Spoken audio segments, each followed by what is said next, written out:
Hello students, good morning. कल हम पढ़ चुके हैं कि the beginning and separate of revolt, विद्रोह का प्रारंभ और विस्तार। एक बार फिर से मेन घटनाओं पर देखते हैं। As has already been mentioned, the issue of greased cartridge proved to be immediate causes of revolt. जैसा कि हम जानते हैं, जो 1857 का विद्रोह का तात्कालिक कारण था वो चर्बी वाले कारतूस थे। The prominent leader of the uprising, Nana Sahib Rani Lakshmibai of Jhansi, Mughal emperor Bahadur Shah Zafar second, Begum Hazrat Mahal of Awadh, Raja Kunwar Singh of Jagdishpur in Bihar had fixed 31 May 1857 as the date of country wide uprising against the British rule. कि 1857 के विद्रोह का जो तात्कालिक कारण था वो तो चर्बी वाले कारतूस बने, लेकिन ये विद्रोह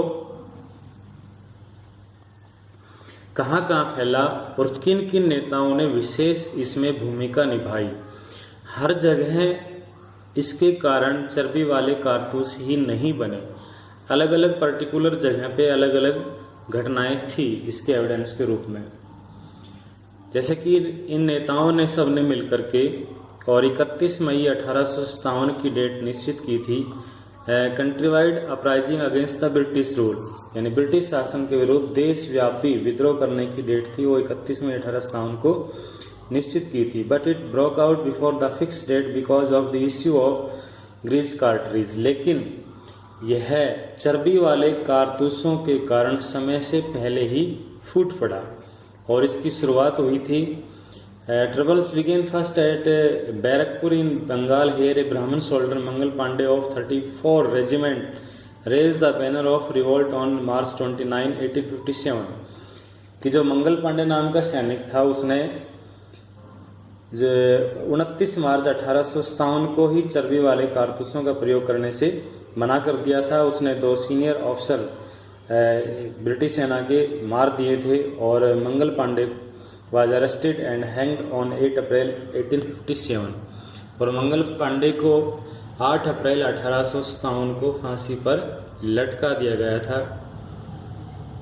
सो it became difficult for the soldiers wait till the fix date. इसलिए सैनिकों के लिए 31 मई तक रुकना असंभव था। Consequently, the revolt broke out in different part of country before the fixed time। और इसीलिए विद्रोह था 31 मई से पहले ही बहुत सारी जगहों पर शुरू हो गया था और शुरू होने के अनेक कारण भी पर्टिकुलर जगहों पर रहे हैं। Following were the main centres of revolt. विद्रोह के मुख्य जो केंद्र थे वो निम्नलिखित थे। नंबर 1, मेरठ। मेरठ में जो विद्रोह था वो 9 मई 1857 को 85 soldiers of Meerut cantonment who had revolted against the use of grease cartridge। यहाँ भी विद्रोह का जो कारण था वो चर्बी वाले कारतूस ही बने। और मेरठ पे रिबल्स ने सेट आउट करने के बाद जो विद्रोही थे उन्होंने दिल्ली की ओर प्रस्थान किया। वहाँ जाकर के उन्होंने मुगल बादशाह बहादुर शाह जफर द्वितीय से रिक्वेस्ट की कि वो विद्रोह की कमान संभालें। हालांकि हम पढ़ चुके हैं। ऐसे ही बनारस और इलाहाबाद में भी विद्रोह फैल चुका था। अब जो नेक्स्ट है हमारा आज का वो है Awadh. The revolt become wide separate. कि अवध में विद्रोह की व्यापकता कैसे हुई। कि अवध का नवाब जो था वाजिद अली साहब, वो तो सब्सिडरी अलायंस को भी स्वीकार कर चुका था, लेकिन फिर भी वहाँ पे नवाब को जो ब्रिटिश शासन था वो डिप्राइव कर देता है और उसको कोलकाता भेज दिया जाता है। तो क्या इफेक्ट रहे, क्या काजिज उसके हुए, वो देखते हैं। The revolt become wide separate. कि अवध में विद्रोह की व्यापकता। The revolt separate widely in Awadh and became an expression of people's protest against alien rule. Awadh में विद्रोह का व्यापक प्रसार हुआ और यह विदेशी शासन के विरुद्ध लोक प्रतिरोध की अभिव्यक्ति बन गया। Expression of people protest against alien rule. और विदेशी शासन के विरुद्ध यह लोक प्रतिरोध की अभिव्यक्ति बन गया। In Awadh the revolt broke at first in Lucknow. Awadh में विद्रोह की शुरुआत थी वो लखनऊ से हुई, अंडर लीडरशिप ऑफ बेगम हजरत महल। बेगम हजरत महल के नेतृत्व में। बेगम हजरत महल थी वो वाजिद अली शाह की बेगम थी, उनकी पत्नी थी। बेगम डिक्लेयर्ड हर माइनर सन। बेगम ने अपने अल्पवयस्क पुत्र बिरजिस कादर को अवध का नवाब घोषित करके began a struggle against the British, अंग्रेजों के विरुद्ध संघर्ष की शुरुआत की। The zamindar peasants and soldiers of Awadh extended their support to Begum. और जो अवध के जमींदार थे, किसान थे और सैनिकों ने बेगम की हर संभव मदद की। The rebels showing remarkable valour basis the British residency on 1 July 1857 and soon the whole of Awadh fell into their hands. विद्रोहियों ने असीम वीरता का परिचय दिया। The rebel showing remarkable valour, विद्रोहियों ने असीम वीरता का परिचय दिया। बेसिस द ब्रिटिश रेजिडेंसी, और जो ब्रिटिश रेजिडेंसी था उसको पूरी तरह से घेर लिया। ऑन जुलाई 1 1857, 1 जुलाई 1857 को उन्होंने ब्रिटिश रेजिडेंसी की घेराबंदी कर दी। And soon the whole of Awadh fell into their hand, और शीघ्र ही जो विद्रोह की पताका थी वो संपूर्ण अवध में फहराने लगी। Maulvi Ahmadullah Shah of Faizabad played an important role in the revolt of Lucknow. Faizabad के मौलवी अहमद उल्ला शाह ने लखनऊ के विद्रोह में महत्वपूर्ण भूमिका निभाई। कौन थे? मौलवी अहमद उल्ला शाह। मौलवी अहमद उल्ला शाह हैदराबाद में उन्होंने शिक्षा प्राप्त की थी और अल्प आयु में ही वो एक प्रोपगेटर बन गए थे। 1856 में उन्होंने गांव-गांव जाकर के ब्रिटिश शासन के विरुद्ध विद्रोह का झंडा बुलंद करने के लिए लोगों को तैयार किया।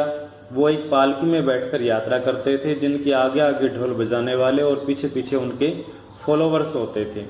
सामान्य जन, आम जन यानी आम मासिस उन्हें डंका शाह के नाम से बुलाते थे और उनके फॉलोअर्स की संख्या दिन ब दिन बढ़ती जा रही थी और अनेक मुसलमान उन्हें अपना पैगंबर समझने लगे थे।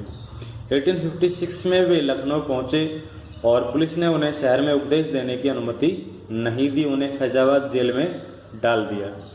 जेल से रिलीज होने के बाद उन्होंने 22वीं नेटिव इन्फेंट्री के विद्रोहियों ने उन्हें अपने नेता मान लिया और यहीं से उनकी शुरुआत विद्रोह की होती है।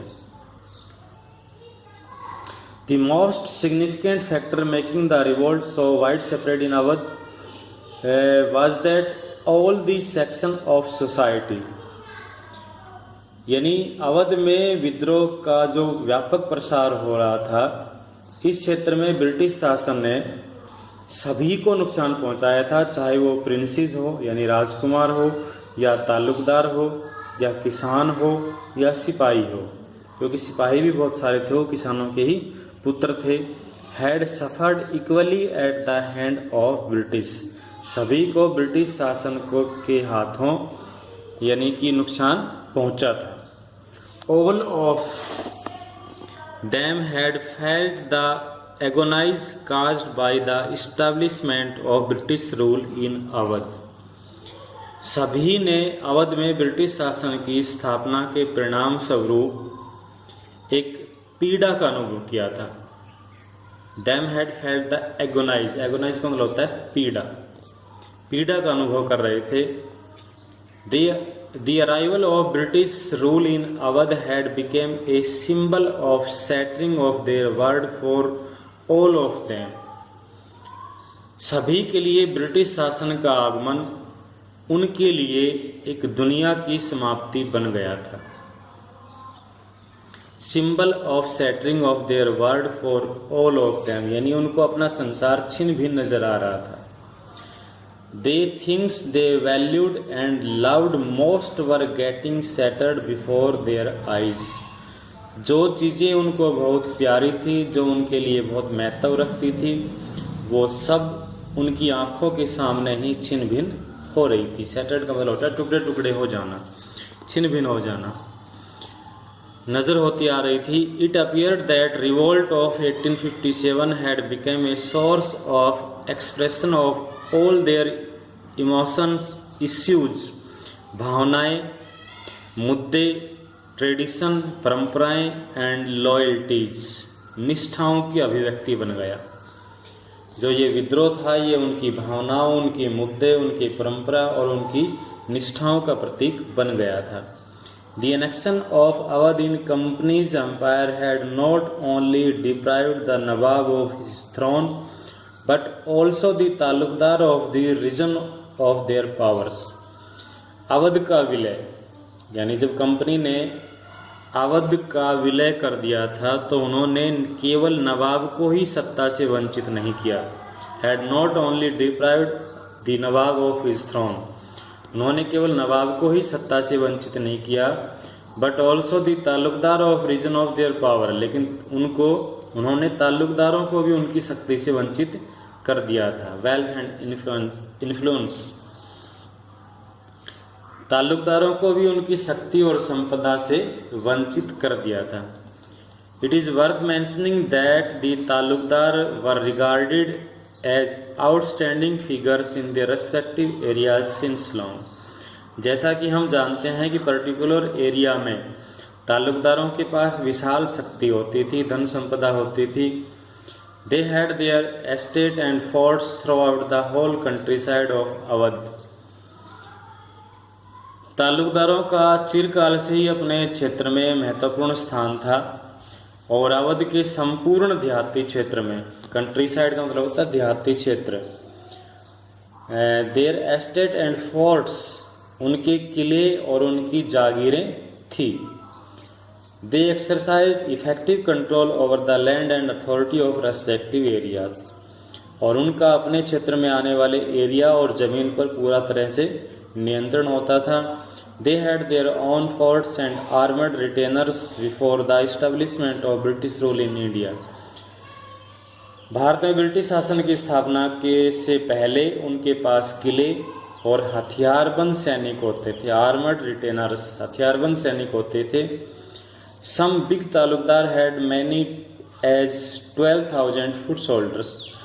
कुछ बड़े तालुकदारों के पास तो लगभग 12,000 सैनिकों के आसपास सैनिक होते थे। Even the smaller Talukdar too had about 200 foot soldiers. एवं छोटे तालुकदारों के पास भी 200 के लगभग सैनिक होते थे। लेकिन उनकी शक्ति भंग हो जाने के बाद ये सभी रिटेनर आर्मड फोर्स थी, ये डिसबैंडेड कर दी गई, क्योंकि उनको उनकी पावर से ही हटा दिया गया था, उनकी ज़मीनें छीन ली गई थी। They enjoyed a lot of autonomy as long as they accepted the sovereignty of Nawab and paid the revenue regularly. ताल्लुकदारों के द्वारा नवाब की संप्रभुता स्वीकार कर लेने और राजस्व का लगातार भुगतान करते रहने से नवाब की छत्र छाया हमेशा उन पर बनी रहती थी। But British were not prepared to recognise the एटनी and power of the taluqdar, लेकिन ब्रिटिश शासन ने उनकी स्वायत्ता को स्वीकार नहीं किया। Consequently the troops of taluqdar were disbanded. परिणाम स्वरूप उन्होंने ताल्लुकदारों के जो आर्मड फोर्स थी और उनके ट्रूप्स थे वो सब डिसबैंडेड कर दिए। And their forts were destroyed, उनके किले थे वो नष्ट कर दिए गए। Immediately after the annexation of Awadh, Awadh के विलय के बाद उनके किले थे और उनकी आर्मड रिटेनर्स थे वो सभी बंद कर दिए गए, उनको बहुत नुकसान पहुंचा दिया गया। The British land revenue policy to gave a fatal blow to the power and authority of Talukdar.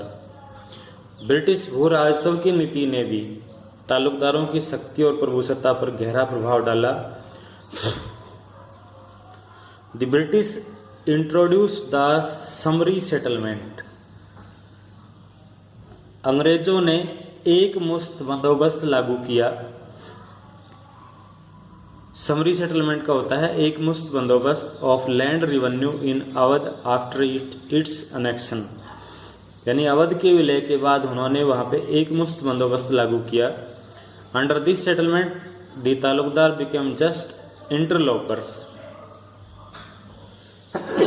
और इस सेटलमेंट के कारण यानी इस बंदोबस्त के कारण जो ताल्लुकदार थे वो बिचौलिए बन गए केवल। Who did not have stakes in land, जिनके हाथों में अब जमीन नहीं थी,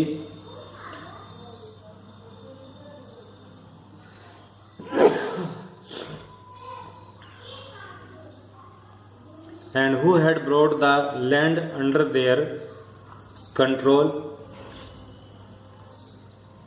यानी उनके पास जो जमीनें थी उसे ब्रिटिश शासन ने पूरी तरह से कंट्रोल कर लिया था। जो जमीन उन्होंने छल और कपट से, फोर्स एंड फ्रॉड, छल और कपट से किसानों से एक्वायर कर ली थी। The settlement deprived the taluqdar of their lands, इस सेटलमेंट ने उनको इस भूमि से वंचित कर दिया। The available evidence suggests that the Talukdar had held 67% of total number of villages in Awadh in pre-British time, but this number came down to 38% by the summary settlement. उपलब्ध साक्ष्यों से पता चलता है कि अधिग्रहण से पहले जो 67% के आसपास जो ज़मीन होती थी गांवों की वो ताल्लुकदारों के अंडर में होती थी, लेकिन एक मुश्त बंदोबस्त लागू करने के बाद केवल 38% जो ज़मीन थी वही उनके हाथों में बची थी। The British land revenue officers viewed that if the land is handed over the actual owner of the soil by removing the taluqdar, British अधिकारियों का विचार था कि यदि ताल्लुकदारों को उनकी ज़मीन से वंचित करके इस ज़मीन को वास्तविक रूप से उनके हाथों में सौंप दे जो इस पे काश्त करते हैं, तो शायद उनका जो लैंड रेवेन्यू रेशियो है वो बढ़ जाएगा। लेकिन एक्चुअल में ऐसा हुआ नहीं,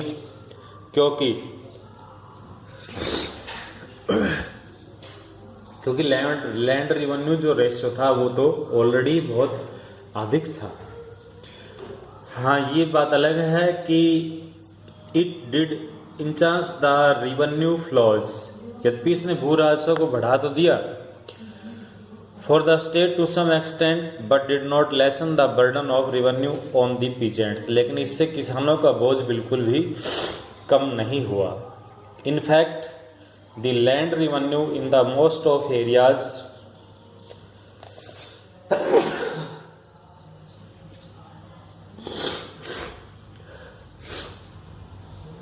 has already been overrest.